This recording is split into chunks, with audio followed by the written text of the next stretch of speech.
Hey guys, how's it going?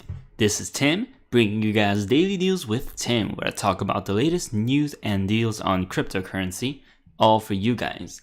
Before I begin, this is my personal opinion and not financial advice. Now today, I want to bring you guys the news that TenX app has released their support for Litecoin. So, this is the TenX app for Android and iOS. It's basically just a wallet that you can store cryptocurrency in. I think Bitcoin, Ethereum, and Litecoin for right now. And I believe ERC20 support is coming soon. But this is supposed to link to your TenX debit card, which is not released yet, but is in progress. But today, they released an update to add support for Litecoin wallets, and these will be rolling out gradually, so stay tuned for announcements. They also updated their terms of service and more stuff like that. And I have verified this. I do have my TenX app updated, and I added the Litecoin support, so I have Litecoin wallet as well. But the thing about this wallet is that you don't own your own private key, so you always need to be careful. Although they haven't been hacked, you don't want to put all your life saving into this wallet. Just amount that you're willing to spend. So small amounts at a time. So this is a good news for both TenX and Litecoin, as it will bring both users into both sides. So if you're a TenX user, you might want to use Litecoin to purchase Litecoin. And if you are a Litecoin user, you might want to get a TenX card to spend your Litecoin. So you want to invest in maybe Pay Token or TenX project. So yeah, that is pretty good. They have been in talks about this. I made a video probably like several months ago, maybe like 4 or 5 months ago, where TenX made a video about them talking with Litecoin Foundation about possible support. And I thought it was going to be a lot earlier that they're going to support Litecoin, but took a bit of a time until April of 2018. But still, a good news for both sides. Now, that is, yeah, it's good for both sides now, but something about Litecoin that I want to talk about today as well. So if you guys have noticed, Litecoin is focusing on payment services this year. This is specifically said by Charlie Lee, and as you can see throughout various news outlets, such as Alliant, another payment processor, confirms their status as Litecoin's partner. There's also Abra, another way to go from fiat to crypto through a mobile app. They have that on, and there's also supposed to be LitePay, which was failed, and LitePay, which is a little suspicious for right now. But there's a lot of payment processors that are going on for Litecoin. And as I think it is good, as there is more way to spend your Litecoin.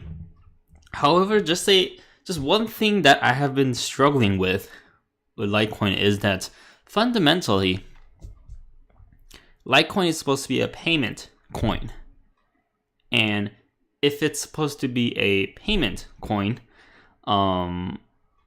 there is not really a incentive for the price to increase. What that means is that if the price is stable, if it's stagnant at one price, it could still work as a payment coin, because all payment coin needs to be is fast, and all it needs to be is fast and be available everywhere. So as a payment coin and Litecoin, there is not really an incentive for the price to grow.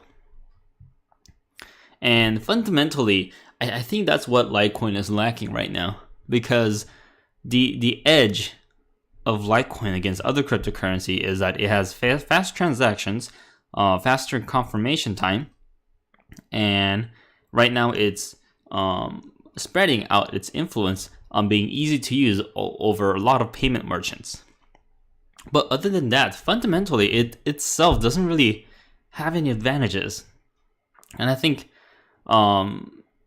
it used to start like that, but I've kind of went over it, kind of ignored it for a bit because of its crazy price growth and a lot of good news coming out here and there. But after everything has subsided, everything's kind of calmed down, I'm re-looking at Litecoin, and it doesn't really have a big advantage over other cryptocurrencies.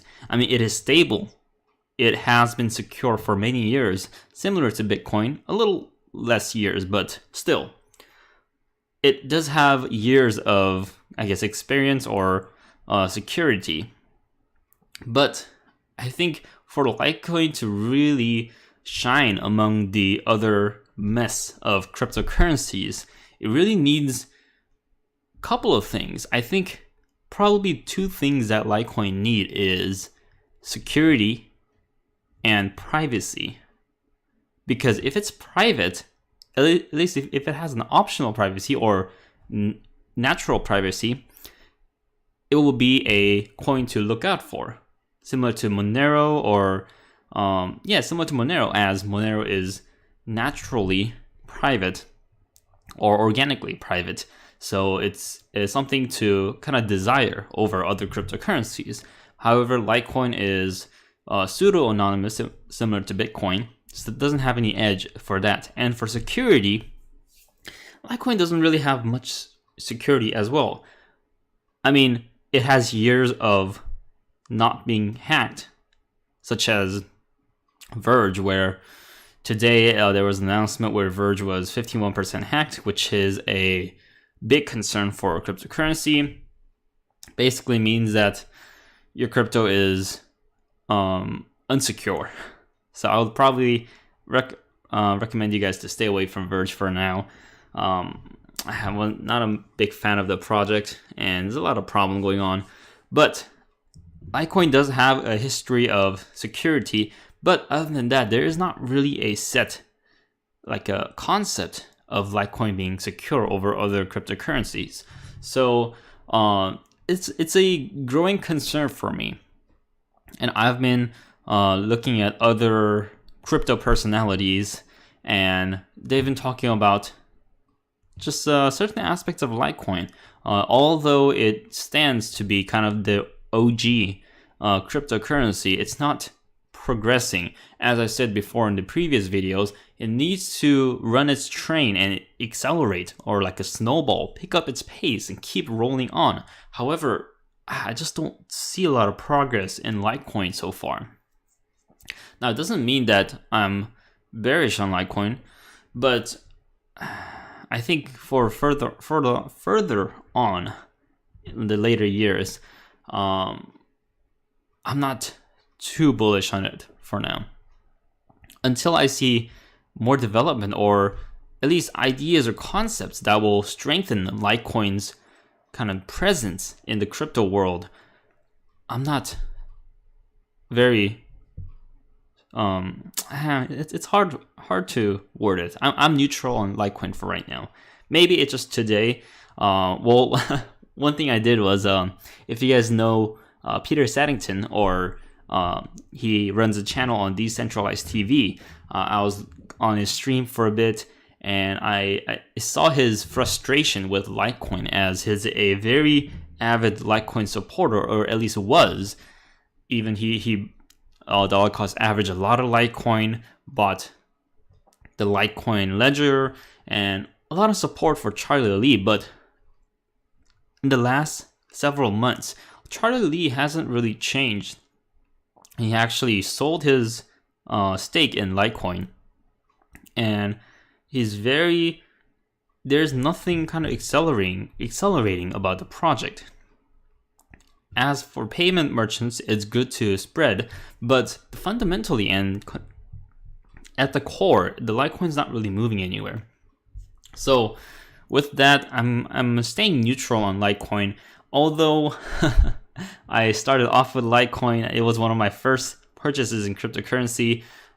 I'm kind of being in the middle of the things and seeing how Litecoin does, and what based on that will determine my future decisions on Litecoin. But for now,